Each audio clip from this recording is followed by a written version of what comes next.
నమస్తే welcome to Vihari news. Firoz Khan Telangana Congress లో బలమైన మైనార్టీ నేత. ప్రస్తుతం కాంగ్రెస్ పార్టీని హైదరాబాద్ లో బలోపేతం చేయడంలో కీలక పాత్ర పోషిస్తున్న వీరు మొన్న జరిగిన సార్వత్రిక ఎన్నికల్లో నాంపల్లి నుండి కాంగ్రెస్ నుండి పోటీ చేశారు.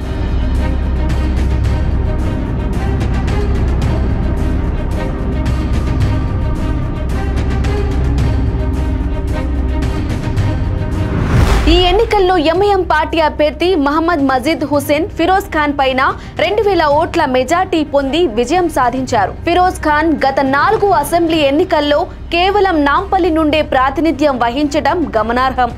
గెలుపోటములతో సంబంధం లేకుండా అందరికీ అందుబాటులో ఉండే నాయకుడిగా ఫిరోజ్ ఖాన్ కి మంచి పేరుంది.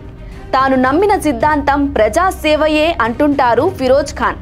యూత్ లో మంచి ఫాలోయింగ్ ఉన్న ఫిరోజ్ ఖాన్ ప్రధానంగా ఎంఐఎం పార్టీయే టార్గెట్ గా ఆ పార్టీ ముస్లింల అభివృద్ధికి ఏం చేయలేదని వ్యాఖ్యానిస్తుంటారు. తన ఘాటైన మాటలతో ప్రత్యర్థులపైన విరుచుకుపడటం ఫిరోజ్ ఖాన్ నైజం. ఈ లక్షణమే ఫిరోజ్ ఖాన్ ని ప్రజల్లో మంచి ఫాలోయింగ్ తెచ్చిపెట్టింది.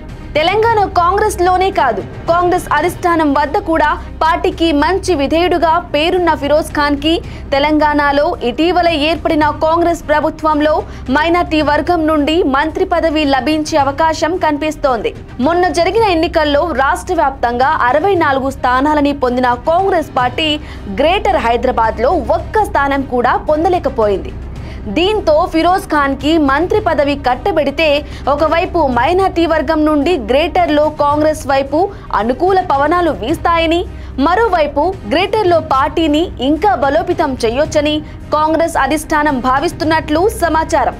వీరితో పాటు గ్రేటర్ లో మాజీ ఎంపీ అంజన్ కుమార్ యాదవ్, మాజీ ఎమ్మెల్యే మైనంపల్లి హనుమంతరావు కూడా రేసులో ఉన్నట్టు వార్తలు కూడా వస్తున్నాయి. For more updates keep watching Vihari news.